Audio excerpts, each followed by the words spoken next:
बड़ा ही मन में आया कि आज मछलियों की बात कर लेते हैं। और मैंने आपसे कहा था कि चित्रकूट के जंगल में संत समाज की जो लीला है, वो भगवान कृष्ण हो या भगवान राम हो, उनकी लीला से भी कहीं ज़्यादा दूर जा कर के संत समाज की अपनी लीला है। जंगल के भ्रमण के कार्यक्रम में जब मैं एक कुटी के पास खड़ा हो गया, तो वहाँ एक अजनबी से संत हमको मिले। कोई हमारा परिचय नहीं, लेकिन प्रथम वार्तालाप में ही उन्होंने कहा, स्नान करना चाहते हो? उन्होंने कहा, नहीं महाराज जी, बस दर्शन करने आए थे। तो हमें मंदाकिनी का दृश्य बहुत प्यारा लगा, तो हम माँ मंदाकिनी का दर्शन करने लगे। लेकिन कहाँ पता था वो आगे क्या बोलने वाले। उन्होंने कहा, नीचे बैठने की जगह है, जाकर बैठ के तो आओ। हमें भी लगा कि थके हुए को बैठने का सहारा काफ़ी है। कहते हैं ना कि हारे का बाबा श्याम, हमारा एक कहावत है, और भगवान भी हैं। तो हारे हुए को भगवान का सहारा बहुत बड़ा होता है। और मछलियों की बात करने की प्रेरणा मेरे मन में यहीं से जगी। मुझे लगा कि लोग फालतू की बात करते हैं, लोग तरह तरह की बातें करते हैं, और मछलियों की बात क्यों ना कर ली जाए। जब ये दृश्य बहुत प्यारा लगा, देखिए मछलियाँ कितनी शांत हैं। माँ मंदाकिनी की कलकल की ध्वनि, माँ मंदाकिनी का धार्मिक आध्यात्मिक स्वरूप, और उस पर जो मछलियाँ हैं। आज पहली बार मैं इन मछलियों के पास बैठ करके इनसे वार्तालाप करने की कोशिश करने लगा। ऑफ कैमरा मैं बोलने लगा अपने साथी विवेक से कि मछलियों को दाना खिलाने की बात भी कही जाती है। चित्रकूट के जंगल में या वृंदावन का जंगल है, हिमालय का, सब जगह संत सेवा की बात की जाती है। और संत क्या कहते हैं कि जीव सेवा करो।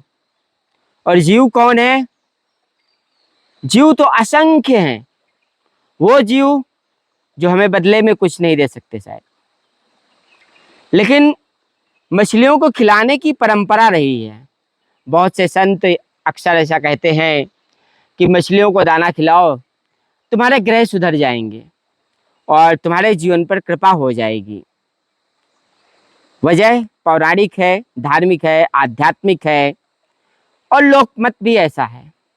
तो यहाँ जब प्यारी प्यारी मछलियाँ मुझे दिखी, बहुत ही प्यारी, और देखिए जब हम बातें कर रहे हैं तब भी उनका जो मनुहार है, जिस प्रकार से वो इस नदी में इधर उधर तैर रही हैं पानी के अंदर, तो कितना अच्छा जीवन प्रतीत होता है। मैं विवेक से यही तो कहने लगा कि देखो, इन मछलियों को शोर नहीं पसंद है। मैंने जब देखा कि मैं ज़्यादा ऊंची आवाज़ में बात कर रहा हूँ क्या, तो कुछ मछलियाँ अंदर की ओर जाने लगी थी। तो मैंने विवेक से एक दर्शन की बात की कि भाई देखो, इन मछलियों को भी शोर पसंद नहीं है, लेकिन हमारे समाज में तो शोर बहुत है, हमारे घर में तो शोर बहुत है। रोज कोई आंदोलन, रोज कोई कला, घर परिवार के अंदर, मोहल्ले में, विश्व में, हर तरफ अगर देखो तो माहौल किसका व्याप्त है? क्लेश का है। क्या हो क्या रहा है? हमें चाहिए क्या? कर क्या रहे हैं? हमारा जन्म क्यों हुआ है? और हमारे जन्म के मायने क्या हैं? हमारे जीवन का अर्थ क्या है? इस जीवन का लक्ष्य क्या है? किसी को कुछ नहीं पता। बस भाग दौड़ रहे हैं, बस भाग दौड़ रहे हैं। भागती दौड़ती जिंदगी में हम अगर कुछ खोजते हैं तो सुकून खोजते हैं। जैसे जंगल के अलबेले संत ने हमसे कहा, जाओ बैठ कर के आओ। संत थे, कहना मान लिया, बहुत ही सरल तरीके से। मुझे लगा कि जाके बैठ जाते हैं और आराम कर लेते हैं, पानी के किनारे बैठेंगे और बातचीत होगी, देखेंगे क्या फील होता है, क्या फीलिंग्स आती हैं। सती अनसुईया के आसपास तो हमने मछलियाँ भी देखी और लोगों को दाना खिलाते हुए भी देखा।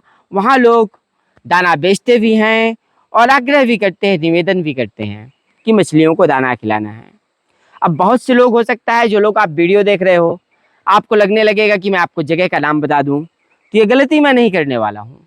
क्योंकि जहाँ सुकून है, जहाँ शांति है, वहाँ मनुष्य का ये शोर बिल्कुल भी पसंद नहीं है।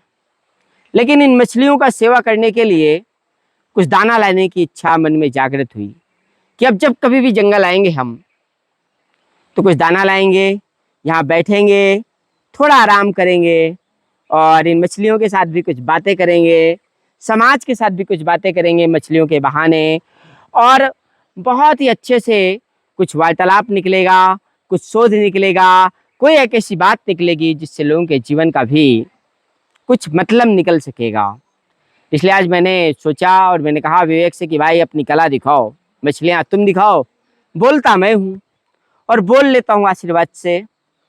जान लेते हैं कि लोग क्या चाहते हैं और लोग क्या सीखते हैं मछलियों से। बचपन में ही तो हमें पढ़ाया गया था, मछली जल की रानी है, जल उसका जीवन है, ऐसा कुछ मुझे तो बहुत याद नहीं है, इतना बड़ा मेधावी छात्र, जीवन उसका पानी है। तो देखिए मछली जल की रानी है और जीवन उसका पानी है। तो मछली का जो जीवन है पानी में है, आपका जीवन किसमें है? किसका? मनुष्य का। किसी को अभी तक पता चला है क्या? मछली जब तक पानी में रहती है, जीती रहती है और उसका जीवन बढ़ता जाता है। वो नन्ही सी होती है, फिर थोड़ी बड़ी होती है, उसके बाद और बड़ी हो जाती है। जैसे यहाँ भी अलग अलग तरह की मछलियाँ दिख रही हैं, कोई छोटी है, कोई बड़ी है, कोई नन्ही है, कोई अभी पत्थर से चिपकी हुई है। संत सेवा, जीव सेवा और मछलियों की बात में सौरभ के साथ आपने अपना समय व्यतीत किया, इसके लिए आप सबको बहुत बहुत धन्यवाद। लगातार मेरे साथ इस चैनल में बने रहने के लिए आप लोग इस चैनल को सब्सक्राइब जरूर कर लीजिएगा। फिर मिलेंगे, कभी ऐसी बात फिर करेंगे। जय हिंद, जय भारत।